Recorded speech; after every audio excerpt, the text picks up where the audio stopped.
톨스토이는 우리가 감사할 수 있을 법한 모든 조건을 거의 다 갖춘 사람이었습니다. 그는 백작 가문의 영주였고 전쟁과 평화, 안나 카레니나와 같은 부르의 명작을 남긴 세계적인 명성도 얻었습니다. 그리고 그는 꽤 건강했고 건전한 가정도 가지고 있었고 막대한 부도 소유하고 있었습니다. 그러던 어느 날 50대에 접어들면서 쓴 그의 참회록에서 자신의 삶이 완전히 무의미하게 느껴졌던 깊은 절망의 시기를 자세하게 썼습니다. 그는 그 책에서 동양의 우화를 인용하면서 자신의 그때의 상태를 설명하는데요. 한 나그네가 자기를 뒤쫓아오는 위험한 짐승을 피해서 마른 우물로 뛰어들었는데 우물 바닥에는 용이 입을 벌리고 있었다고 합니다. 그는 간신히 우물 벽에 나뭇가지를 붙잡고 매달렸는데 검은지와 흰지가 번갈아 가면서, 그러니까 밤과 낮을 상징해요. 번갈아 가면서 그 나뭇가지를 갉아먹고 있었습니다. 그는 곧 떨어져 죽게 될 운명이었습니다. 그런데 나뭇잎에 꿀 몇 방울이 묻어 있는 것을 본 겁니다. 그래서 그는 죽음의 공포 속에서도 그 꿀을 핥아 먹는데 온통 정신이 다 팔려버렸습니다.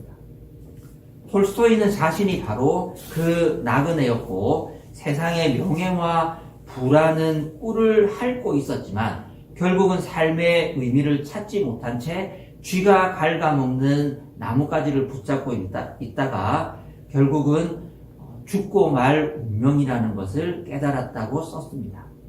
그는 양식이 아닌 것을 위해서 은을 달아주고 배부르게 하지 못할 것을 위해서 수고하고 있느냐는 오늘 본문의 질문과 정확히 일치하는 상황에 처해 있었습니다. 오늘 우리가 맞이하는 추수감사절이 우리가 가진 나뭇잎 끝에 달린 꿀 몇 방울을 더 많이 핥기 위해서 당장에 체력이 빠지는 것을 막기 위해서 그 꿀 몇 방울을 세어보는 날이 되지 않기를 바랍니다. 오늘 본문 이사야 55장은 바벨론 포로 생활이라는 절망의 우물 속에 갇힌 이스라엘을 향해서 그리고 톨스토이처럼 인생의 의미를 잃어버린 우리를 향해서 진정한 만족과 감사가 어디로부터 오는지 또 무엇이 진정한 감사의 제목인지를 우리가 찾기를 원하고 있는 말씀입니다.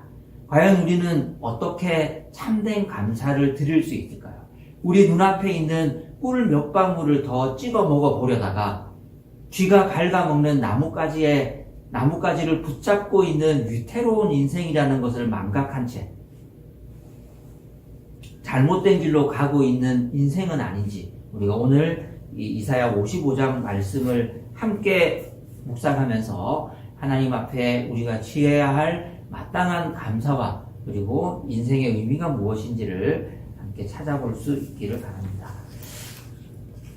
1절에서 2절에 하나님은 우리를 은혜로 초청하시는데요. 1절 말씀을 보시면 너희 모든 목마른 사람들아 어서 물로 나오너라. 돈이 없는 사람도 오너라. 너희는 와서 사서 먹되 돈도 내지 말고 값도 지불하지 말고 포도주와 젖을 사라고 초청하십니다. 이 초대는 굉장히 파격적입니다. 이 초대의 대상은 가진 자가 아니라 없는 사람이었고 배부른 사람이 아니라 목마른 사람이었습니다. 이사야의 이 예언을 바벨론의 포로로 잡혀와 있는 모든 것을 잃어버린 이스라엘 백성들은 읽어보았습니다. 그들은 성전도 나라도 희망도 모든 것을 다 잃어버렸습니다. 700여 년 전에 예언되고 선포되었던 이사야 선지자의 이 글을 읽으면서 그들은 하나님께 드릴 재물조차 없는 빈손이라는 것을 다시 한번 깨달았을 겁니다. 그 백성들을 향해서 하나님은 와서 사 먹으라고 말씀하십니다. 그런데 그들에게는 그 지불 수단이 없었습니다. 그런 그들에게 하나님은 돈 없이 값없이 와서 내가 주는 모든 것들을 받아 누리라고 초청하셨습니다. 세상의 시장은 등가 교환의 원칙으로 움직입니다. 무언가를 주어야 그에 상응하는 대가를 얻을 수 있습니다. 그러나 하나님의 시장, 은혜의 시장은 다릅니다. 우리가 지불할 값은, 우리가 줄 수 있는 것은 우리의 공로나 노력이 아니라 우리의 목마름과 결핍입니다. 하나님은 우리의 빈손을 보시는 것이 아니라 그 빈손으로 주님을 붙잡으려는 우리의 영적 갈망과 겸손을 보십니다. 우리가 이 감사절에 하나님 앞에 드릴 수 있는 것이 무엇이겠습니까? 이스라엘 백성들은 수장절이 되면 한 해의 마지막을 기념하는 마지막 나달을 과수원과 들판에서 다 베어내고 나면 그 한 해에 추수한 것들을 가지고 하나님 앞에 감사의 제사를 올려드렸습니다. 오늘 우리가 하나님 앞에 드릴 수 있는 과실은 무엇입니까? 오늘 우리가 하나님 앞에 감사의 제물로 드릴 수 있는 우리의 열매는 무엇입니까? 많은 것이 있어야 많은 감사를 드릴 수 있는 것이 아닙니다. 우리 손에 많은 것들을 쥐고 있어야 하나님 승진을 감사합니다.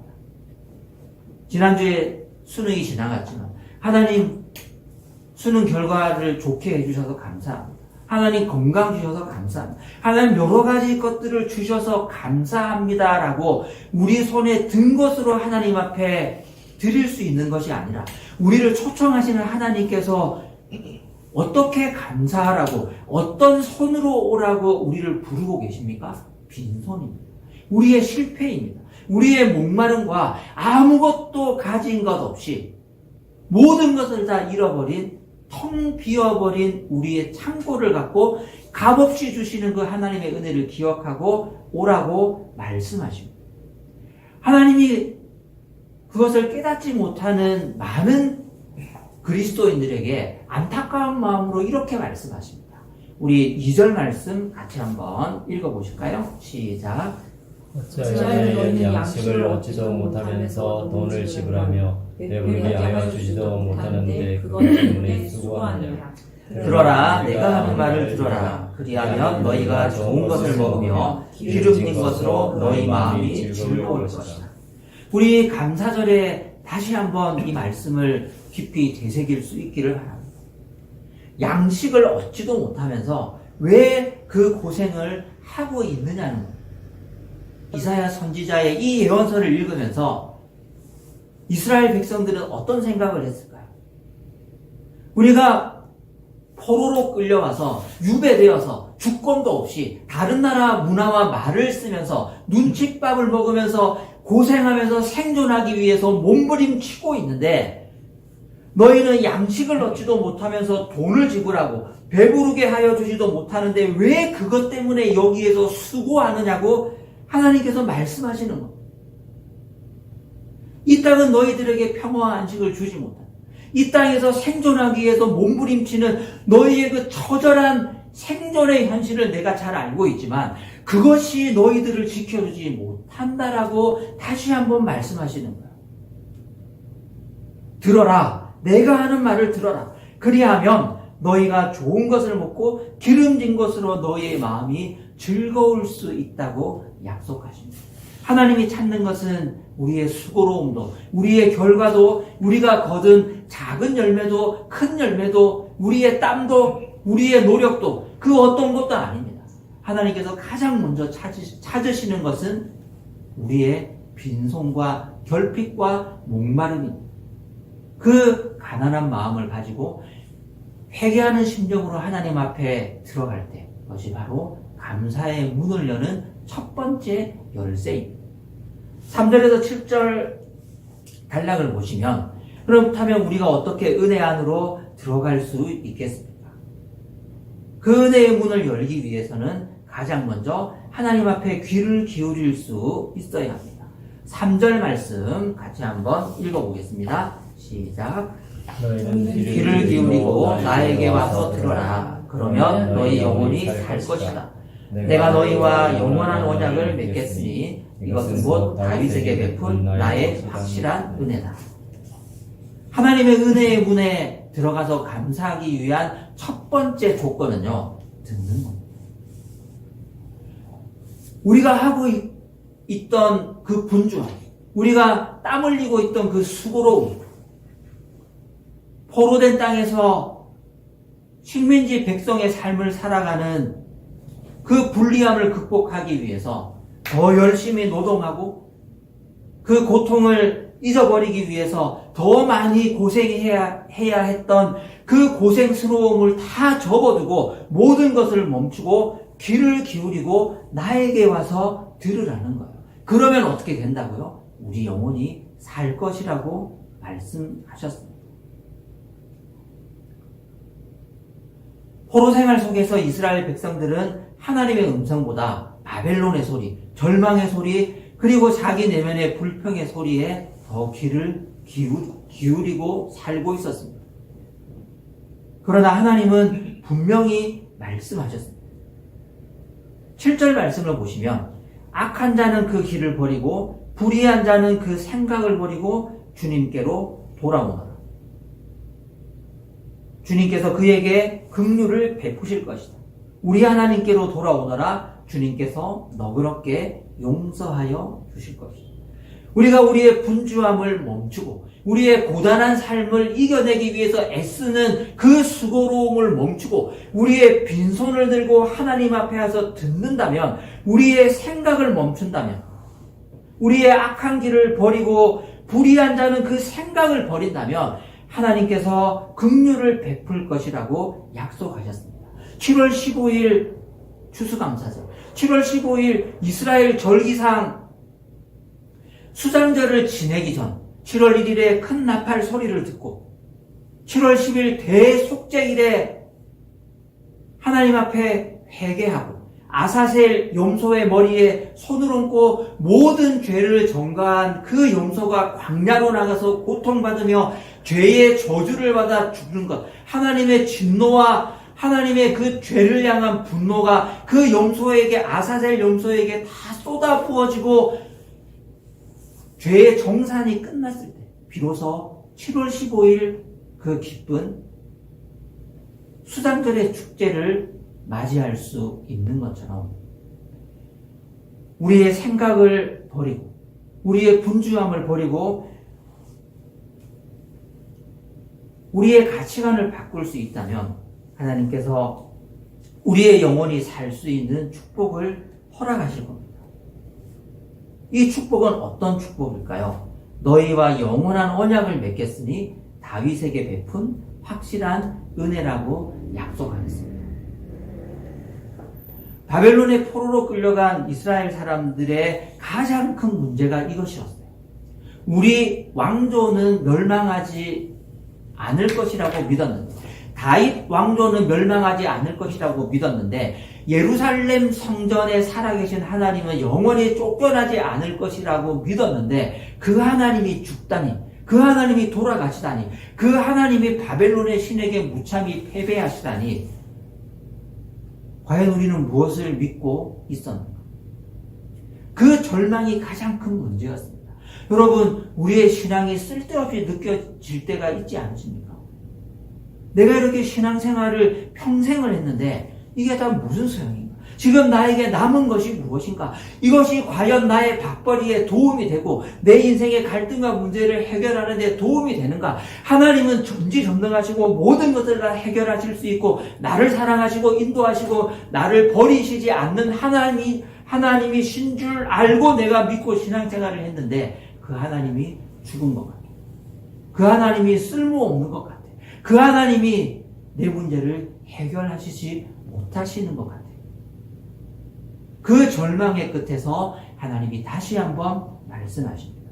내가 너희와 영원한 언약을 맺겠으니 이것은 곧 다윗에게 베푼 나의 확실한 은혜라고 우리에게 다시 한번 약속하십니다. 우리의 빈손을 들고 나아갈 때 그 빈손을 하나님이 채워주실 줄로 믿으십시오. 우리의 절망의 끝에서 하나님은 아무것도 못하실 것 같다는 그 위기 속에서 하나님은 죽지 않으시고 그 하나님이 우리의 문제를 해결하실 수 있다는 그 확실한 언약을 붙잡고 일어설 때 우리에게 대속죄일의 은혜와 수장절의 풍성한 은혜가 다시 한번 다윗의 언약으로 주어 주실 줄로 믿습니다. 마지막 8절에서 13절 단락을 보시면 은혜의 문을 열기 위한 두 번째 조건이 있는데요. 자, 8절 말씀 같이 한번 읽어보시겠습니다. 8절 시작.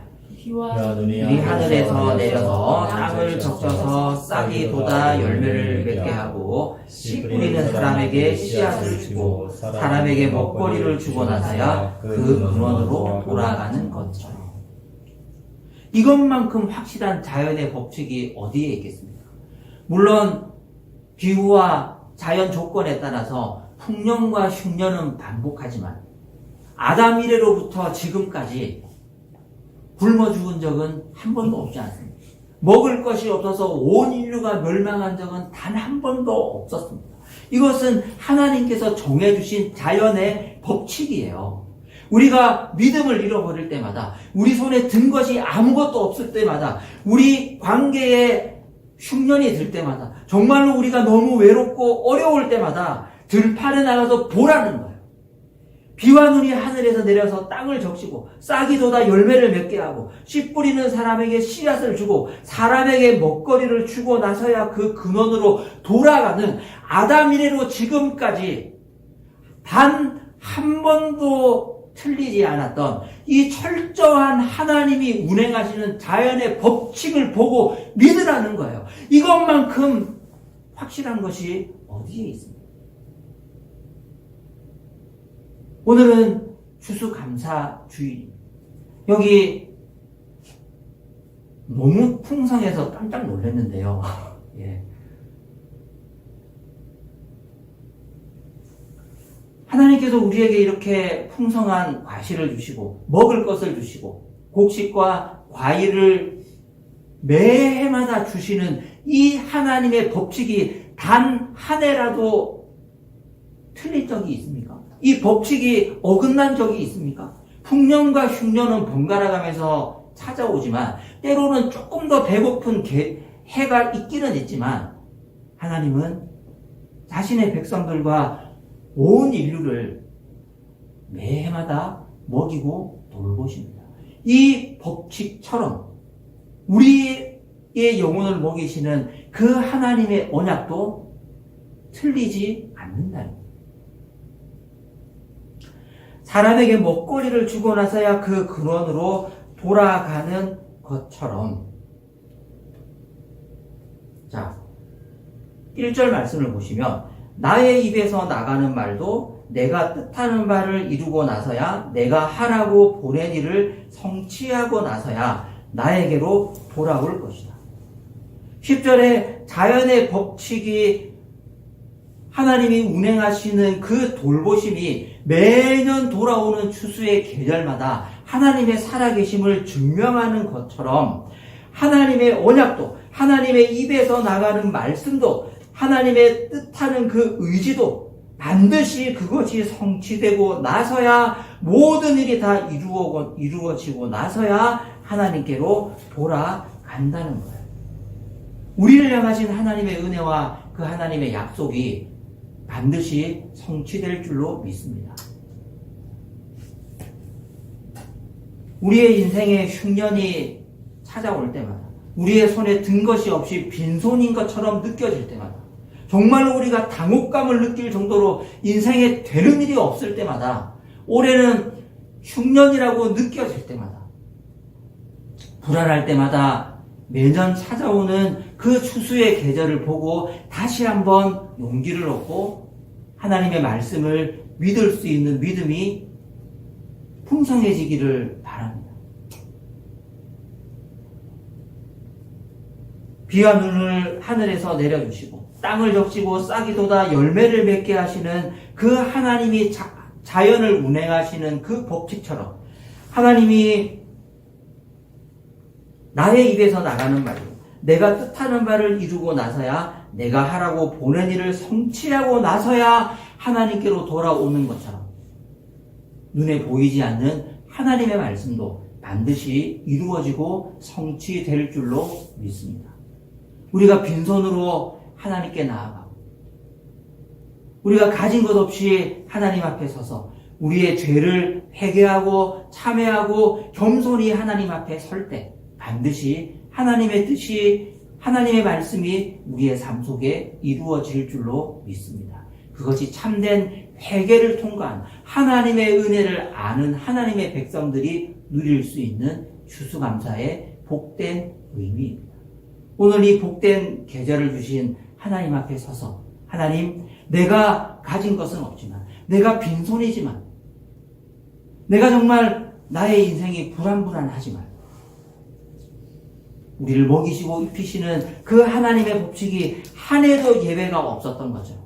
나를 향한 하나님의 언약과 하나님의 말씀이 하나님이 운행하시는 자연의 법칙처럼 하나도 땅에 떨어지지 않고 그대로 이루어질 줄로 믿는다라는 그 고백을 올려드림으로써 참된 예물과 감사의 고백이 하나님의 보좌 앞에 올라갈 수 있는 복된 추수감사절이 될 수 있기를 간절히 바랍니다. 우리 찬송가 310장